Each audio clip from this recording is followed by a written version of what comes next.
Hello everybody, welcome back to my channel. If you're new here, this is my YouTube channel, Shral Thinks, where I talk about all things health anxiety related.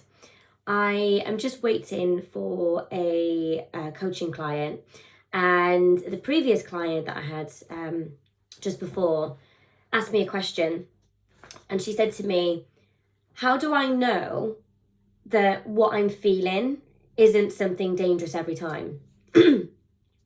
And the reason why that was prompted was because we were tackling her safety behaviours. So we were talking about sort of like check-in and reassurance seeking, Googling, and we sort of spoke about the need to stop those things. Now, a lot of my clients, they feel very uncomfortable when I tell them that. When I tell them that, look, you're going to have to stop doing these things, because it's something that they've become very used to doing. It's totally like a habit.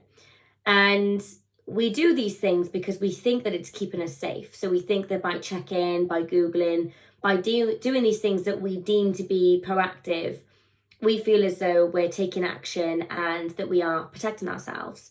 But we know that long term, actually, that doesn't work at all, because the more we try to protect ourselves,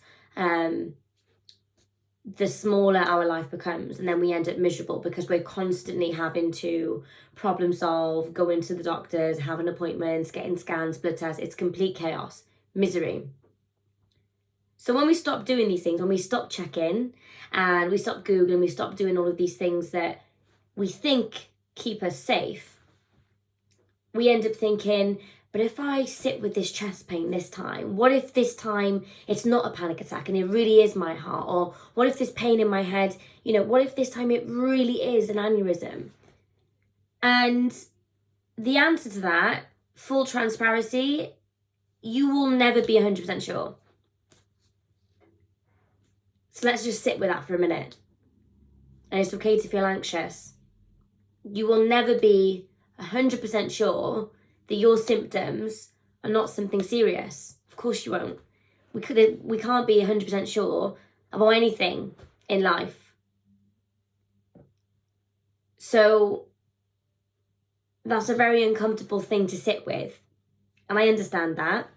I used to say the same to my therapist, like, how can I let go though when the next time might be the time that my mind is right, that there really is something wrong with me, that I should have got something checked.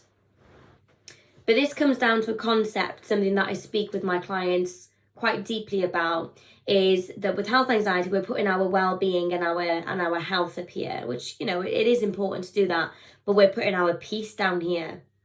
We want to start prioritizing our peace, because we could stay safe for the rest of our life. We could get every single symptom checked. Every time we got chest pain, we'd go to A&E, get an ECG. Every time we got a pain in our head, we can go and see a neurologist. Every time we get a twitch, we could get an EMG. Every time we get nauseous, we can get a blood test. We could keep doing that forever, but it will be a miserable life. A totally miserable life where we are constantly, always in a state of panic and fear. Now, I got to a point where I'd had enough of that, and I refused to allow myself to put myself through it.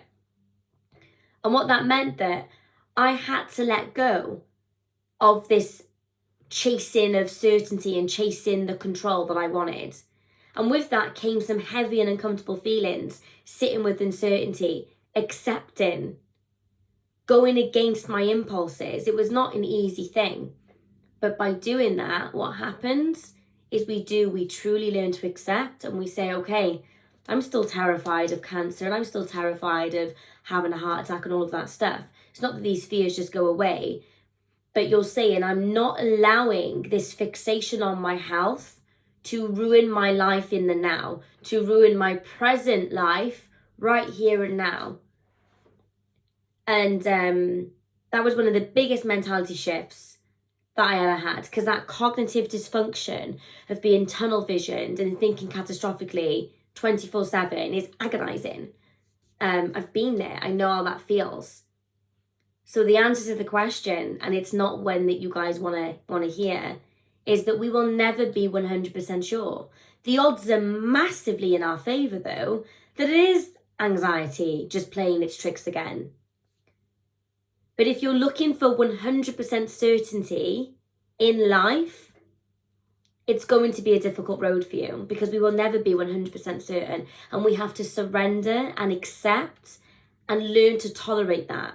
It's not that we need to be jumping for joy. It's gonna stress us out, that thought, but we have to learn to tolerate it. It's tolerating that uncertainty, and that can take some time. And that's what I do with my clients. I guide them through that journey, because it can be very uncomfortable, learning to let go, because we're like this, we're gripping on. We want control. We want to feel like we're problem solving. We want to feel like we're getting answers and keeping ourselves safe. But you've got to let go. You have to let go. It's the only way to get to freedom. So when we do all of these things, all of the safety behaviors, we feel like we're in control, but we're actually not. Letting go is being in control. So I just wanted to do this really quick video, guys, in between clients, because I had 10 minutes and it was on my mind. Let me know your thoughts. See you guys soon.